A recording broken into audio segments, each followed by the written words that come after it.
There is a scene early on in Osgood Perkins's new film Longlegs where FBI agent Lee Harker sorts through a pile of evidence related to the titular serial killer's murders, or murders by proxy at least. The FBI has been unable to deduce how, but Longlegs hasn't physically killed anyone, but has instead managed to convince a series of fathers to murder their own families. As Harker sifts through different files and documents bits and pieces of the killings play out on screen, we see photos, newspaper articles, and coroner's reports, and through this, the movie paints a very disturbing painting of just how dangerous Longlegs is.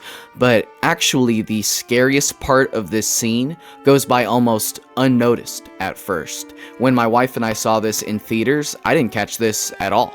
But in the background, from one shot to the next, a large, shadowy figure appears. One moment, Harker is alone, the next, she is not. Now she's in the presence of the devil, who actually appears at least 10 more times in the background throughout the film, and I really like this type of thing. When you notice it, it sends a chill down your spine. Mike Flanagan's The Haunting of Hill House did something similar, also to great effect, but even though the devil as a character in Longlegs never does anything on screen, his influence is certainly felt. This is very cool and subtle storytelling, and the same also goes for Osgood Perkins's first film, The Blackcoat's Daughter. But before we dig into that and some other great depictions of the devil, I'm going to give a spoiler warning for the film and everything else that we will be taking a look at in this video. I have time-stamped when we will be talking about what, but some discussion may spill over a little bit. And also, let's check in with Pancake real quick, see what she is up to. She is currently in her default setting of not doing a damn thing, so let's go ahead and get to our spoiler warning.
The Blackcoat's Daughter, released in 2015, is a bit of a Trojan horse. Osgood Perkins has even described it as such. It's one of those movies that is best experienced if you know nothing about it, not too unlike Barbarian or The Cabin in the Woods, and similarly, it takes some very unexpected narrative turns, but also sets itself up in a fairly nuanced way. The film's first act follows two young girls, Kat and Rose, who are attending a Catholic boarding school, and while all of their classmates leave for a week-long break, the two of them are left behind and stuck together for the duration of the break. Rose learns that she is pregnant and is also increasingly disturbed by Kat's erratic and strange behavior, especially after she discovers her seemingly praying to the school's boiler. Their headmaster returns abruptly, accompanied by a police officer, and they discover that something horrific and violent has occurred off-screen. We then switch perspectives to Joan, who has just escaped a mental institution. She is picked up by Bill and Linda, an older, friendly couple, who tell her that they want to help her out because she reminds them of their daughter, Rose. And yes, it is the same Rose, and she has been dead now for 9 years. We also learn that Joan has recently murdered a woman and stolen her identity. We then return to the past and discover that Kat's peculiar behavior was due to the influence of an evil, paranormal presence only visible to her, which has been urging her to kill all of those around her. Rose discovers that she is not in fact pregnant, and then Kat kills her. She also murders 2 nuns and returns to worshipping the boiler along with the severed heads of her victims before she is shot by a police officer. In the hospital, a recovering Kat is visited by a priest who performs an exorcism, causing the malignant presence to leave. We then return to Joan, who is revealed to be none other than an older Kat, and she murders poor Bill and Linda, beheads them, and returns to the school where she presents the heads to the boiler in an effort to secure the dark presence's return to her life, but this does not happen, leaving Kat completely alone and heartbroken. I've heard this film called both bleak and empty, and yeah, while it is extremely bleak, it's not empty or cold, in my opinion. I mean, yes, it is literally cold. In fact, the film's original title was February, but I found the movie to be very emotional. It's just sad. It's really sad. Despite the horrible things that she has done, I just can't help but feel upset and sorry for Kat, who, despite her best efforts, will never be able to fill the emptiness inside of herself again. This movie is also a very cool spin on the typical demonic possession tale, and if you're wondering, was the evil presence the devil, the answer is probably not. I think it is just like a demon or something. A few people mentioned this movie as one I left out in the previous video, and I didn't forget about it or anything. The devil just isn't in this movie. I mean, yeah, when Kat worshipping the boiler, she's, worshipping Satan, praying to him, so in that sense he's in it, but, he's not in it, but I will still take the excuse very happily to talk about this movie because I do really like it, and to be fair, the devil is often just a representation of evil, and the demon is certainly that in this film, and he's, devil adjacent. Another one I saw mentioned once or twice was Ari Aster's 2018 film Hereditary, and the devil isn't in that one either. The evil presence in that is Payman, who is a king of hell, but not the king of hell, but we can do some devils that aren't actually the devil or are tangentially related. The first and third seasons of Noah Hawley's Fargo, adapted from the 1996 Coen Brothers film of the same name, contains some devil-like characters. In season 1, we meet a kind of pathetic man named Lester Nygaard, who is convinced by a mysterious drifter named Lorne Malvo that there are no rules in life and that he should give in to his most depraved and violent desires. Malvo functions as an agent of chaos and a proponent of nihilism more than anything else, but still there is something kind of like a Faustian bargain here, but season 3 of the show definitely has something closer to the devil. In fact, V.M. Varga is probably one of my all-time favorite villains in all of fiction. A businessman named Emmett Stussy has taken out a shady loan from a company called Narwhal in order to save his real estate firm, and this decision at first proves to be a financial success, and when a representative from Narwhal named V.M. Varga comes to collect, he is more than happy to repay the money. However, Varga reveals the money was not intended to be a loan, but an investment, and now he and his company plan to use Stussy's business as an outlet for money laundering and other criminal activity. Again, this isn't quite a Faustian bargain that Stussy has been sucked into, but it's close, and Varga is certainly an embodiment of evil, but he's also more than that. He is a greedy, hungry, and empty monster. There are scenes where Varga gorges himself on food only to throw it up immediately after. He is a really tricky customer, escaping several close calls with death throughout the season, but in the end is apprehended by the law. He is told by a police officer named Gloria Burgle that soon agents from Homeland Security will arrive to take him to jail, but Varga believes he will be freed, that his status and wealth has made him untouchable. The two of them then sit and wait to find out who is right, to find out how the world really works. Varga is played by David Thewlis, who is absolutely fantastic in this. He actually also plays a similar role as Hades in this new Netflix show, and he's pretty good in that as well. And speaking of the Coen brothers, their 1991 film Barton Fink has a pretty cool version of the devil in it. This is actually one that I completely forgot about in the last video. So the titular playwright goes to Los Angeles to write movies for a studio, and he moves into a cheap hotel called Hotel Earl, and is immediately annoyed by his loud neighbor and insurance salesman named Charlie Meadows. Fink finds himself unable to write a screenplay ordered by the studio, suffering from a bad case of writer's block. Meadows gives him a mysterious box to keep an eye on while he makes a trip to New York, and then soon after, Fink is visited by detectives who inform him that Meadows is actually a serial killer named Carl Madman Munt.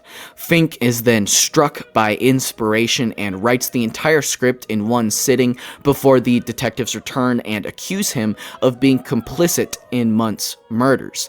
It is then that the madman returns. The halls of the hotel literally light on fire behind him as he charges and murders the detectives. There is a lot of evidence here supporting Madman Munt as symbolically the devil. Of course, there is the fire, but actually whenever Munt appears, it is always hot. The Hotel Earl definitely functions as hell. In fact, Barton is staying on the 6th floor, and there's a scene where they repeat the number 6 3 times in a row. It could definitely be argued as well that Barton's soul is what is inside the box that Munt leaves for him, something that he gave up when he quite literally sold out to the movie studio. Another Coen Brothers film, Oh Brother Where Art Thou, released in the year 2000, also has a character who is symbolically the devil in it. The evil sheriff who pursues our heroes after they escape from prison is awfully similar to a description of the devil given by a different character earlier in the film. I've always wondered, what's the devil look like? Well, of course, there are all manner of lesser imps and demons, Pete, but the great Satan himself is red and scaly with a bifurcated tail, and he carries a hay fork. Oh, no. No, sir. He's white. As white as you folks. With empty eyes and a big hollow voice. He loved to travel around with a mean old hound. I briefly mentioned Supernatural in the last video, but didn't talk about the devil from that show. Reason being, I just wouldn't say that that was one of my favorite depictions, but I do still like it. He's definitely a lot of fun in the show, played wonderfully by Mark Pellegrino, who does a great job of appropriately chewing the scenery. I also didn't include the devil from the Sandman because of all the noise recently surrounding Neil Gaiman. That kind of just put me off talking about it, but I will say Gwendolyn Christie is really good in the show as Lucifer. Another one that I almost included in the last video was the devil from the Adult Swim series Smiling Friends, created by Michael Cusack and Zach Hadel. They also voice the show's 2 lead characters, and the devil's appearance in the season 1 finale is a very funny little bit. Him having Rust playing on his computer is a hilarious inclusion. Okay, thank you, sir. Thank you. Yep, thanks. Good night. You have a good Thank one. you. Happy holidays. Merry Christmas. The 1941 Disney film Fantasia is beautiful and has a very cool devil in it. It is just wonderfully hand-drawn and animated. And speaking of beautiful animation, let's talk about Cuphead, which is, for one, a very fun game, but also has a really good, neat devil in it. This is another example of great animation, and he's got a very cool throwback look and style to him. I Trapped the Devil, written and directed by Josh Lobo, is a fun little thriller. It mostly lives off the tension associated with not knowing whether our protagonist's brother, an unwell man named Steve, has actually trapped the devil in his basement or not. There, behind a locked door, a desperate man pleads for Matt and his wife Karen to free him, but Steve, who has a gun, insists that this is the devil, and by keeping him trapped here, the world will become a better place. Steve shows Matt some evidence of this, which actually kind of starts to sway him a little bit. Meanwhile, Karen decides to release the man, but the last second changes her mind, which greatly angers him. Eventually, Matt does try to free the man, so Steve stabs him, then Karen shoots him before the police show up and shoot her. The man is freed, except it isn't a man, it is a little girl who happily skips back into the world. The movie is a bit of a one-trick pony. The whole thing is just kind of build up to the big reveal. There isn't a lot to it outside of that, but the finale is still a really good moment, and like I said, this is a neat little thriller with a kind of subversive devil in it. The 2010 film Devil, directed by John Eric Dowdle with M. Night Shyamalan's influence, has a similar devil in it too. In the film, a group of people are trapped in an elevator, and every time the power flickers and the lights go out, one of them ends up dead, so it's a murder mystery, but the killer is also straight up the devil. A group of security guards and a detective watch this all play out on a security camera, and to prove that the devil is actually involved, one of the guards does this. Look.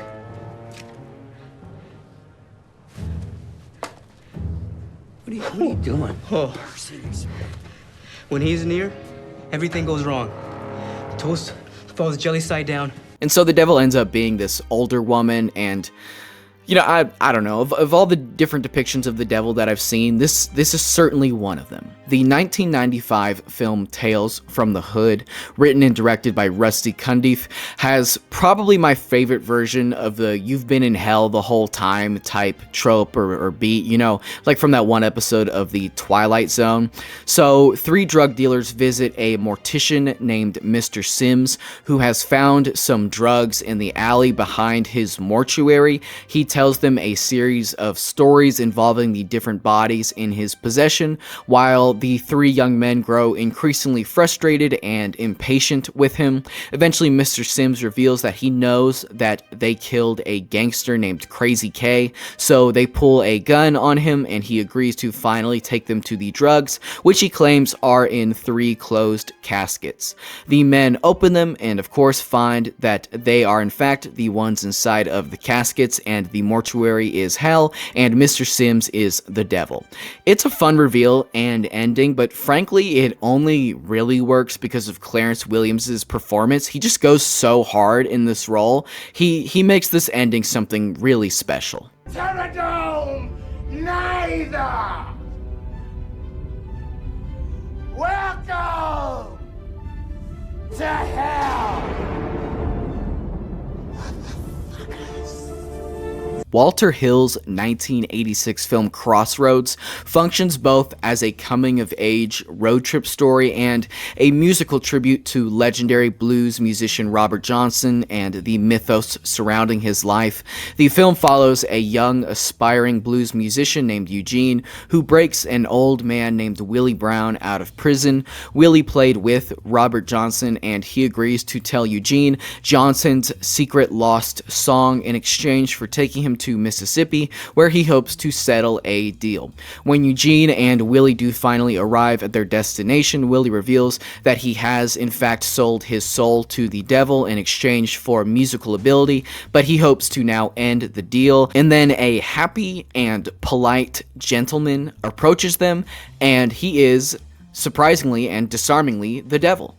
This is a great take. It's very unique, and you could see why you'd sell your soul to this guy. He is charming and friendly. He calls himself Scratch and is played by Robert Judd, who is just absolutely delightful in this role. Yes, sir, been a long time.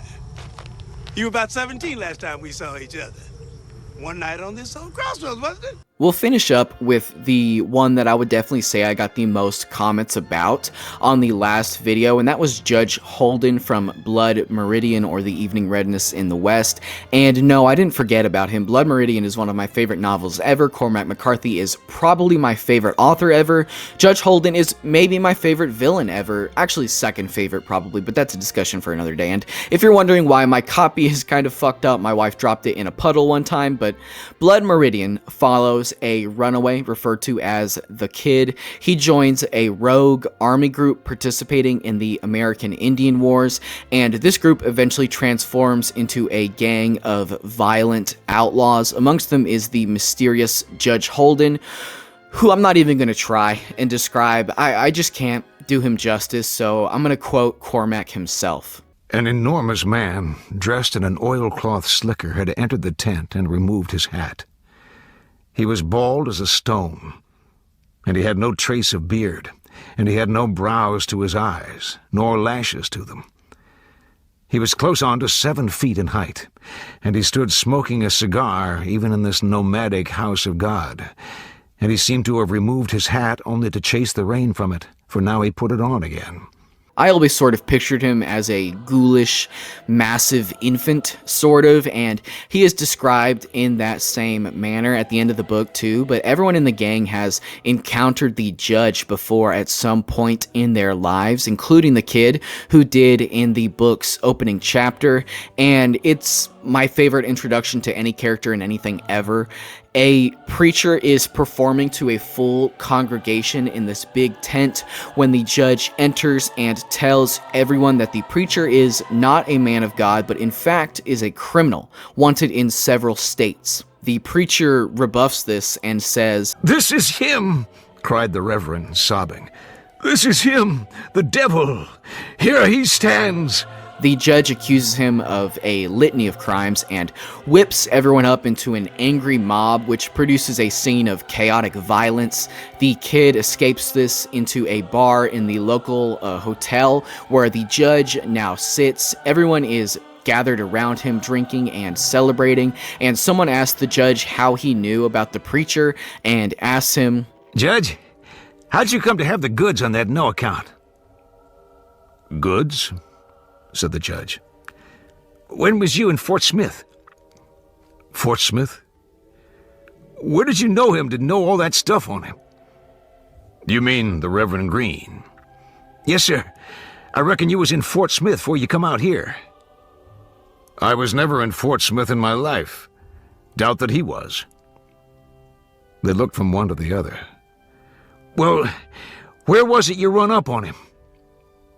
"I never laid eyes on the man before today. Never even heard of him."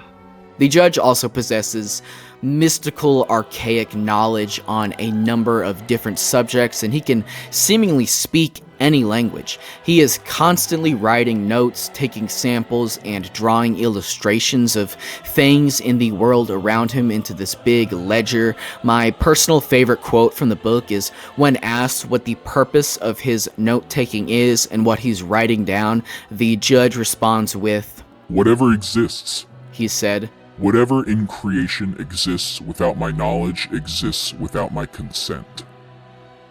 20 or so years later, and long after the gang the Kid was a part of has disbanded and collapsed, the Kid, now referred to as the Man, encounters Judge Holden again at a wild saloon where there is an absolutely debaucherous party going down. The Judge has not aged a day, and he and the Man discuss sort of broadly their different philosophies and perspectives on purpose, destiny, life, war, violence, and cruelty.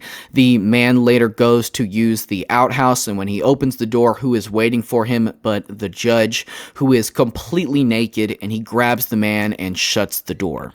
Several bear witness to whatever horrific fate befalls the Man in the outhouse, but to us it is left ambiguous.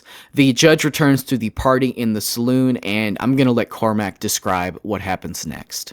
Towering over them all is the Judge, and he is naked, dancing, his small feet lively and quick, and now in double time, and bowing to the ladies, huge and pale and hairless, like an enormous infant. He never sleeps, he says. He says he'll never die. He bows to the fiddlers and sashays backwards and throws back his head and laughs deep in his throat. And he is a great favorite, the Judge.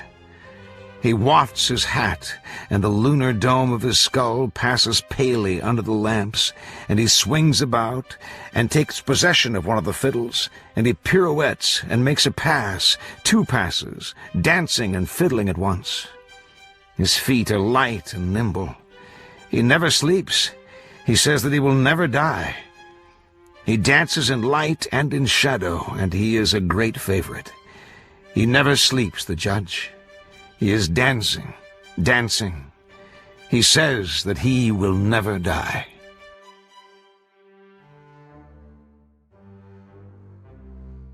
Look, I could gush on and on and on about Judge Holden and Blood Meridian, and while I think the theory that he is the devil is a very valid one with good supporting evidence, ultimately, I do think the judge is what he is left ambiguous on purpose. It is something to be debated, and to me, I just sort of consider him his own thing, his own entity, his own fucked up philosophy, so that's why I left him out of the last video. But again, I will happily take the excuse to talk about him here, more than happily. And thanks again to everyone who has commented, liked, watched, subscribed, supported the recent content. I cannot overstate just how much I have appreciated it and how much it has meant. And let me know down below what you'd like to see me do next on this channel. And aside from that, let's finish up with Pancake, see what she is up to, and then we'll call it a day.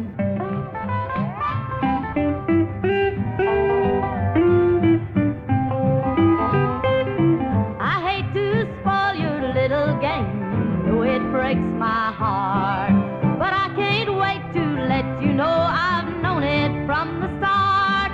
You bragged of how you kept me blind.